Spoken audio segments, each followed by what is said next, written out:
Tanggal sa trabaho ang usa ka personay sa City Transport and Traffic Management Office kon CTTMO. Kinsa na post sa social media nga kuno midawat og kwarta bugti sa pagpasaylo sa gidakop niini nga motorista sa Buhangin, Davao City. Ania ang report. Mismong si CTTMO Chief Retired Colonel Dionisio Abude ang nakakita sa video nga nakapost sa Facebook account sa usa ka JM Bartolome niadtong Abril 20. Makita sa video ang grupo sa mga motor rider nga mikumpronta sa usa ka CTTMO personnel kinsa midakop sa ilang kauban sa crossing Buhangin.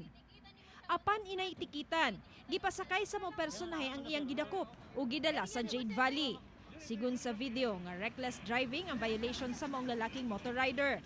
Apan sa kantidad nga 300 pesos, wala na kuno gitikitan ang driver ug gipasaylo na lang. Giilang ang traffic enforcer nga si Jesus Salise, traffic inspector sa Buhangin area, sulod na sa 20 ka tuig. Gisaysay sa hepe nga nahinabi na niya sa telepono si Salise ug base sa inisyal nga pahayag niini, dayag ang kalapasan, busa. Gili na siyang gitanggal sa trabaho aron nga dili na pamarisan sa ubang personahe. Hapit mabanggaan ang bata. So murag nagginukranay sila gipagukod pagani siya. After which katunadak pa na siya, tikita no tayo dili daw patikit. Moto nga murag doon na exchange of kuan, istorya nila.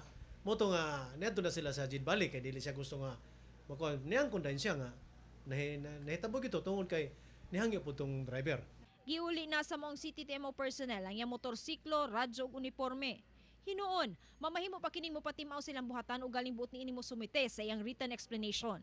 Subo man pamalandungon nga nasayang ang 20 ka tuig nga ining serbisyo sa pagdawat og suhol sa kantidad nga 300 pesos lamang.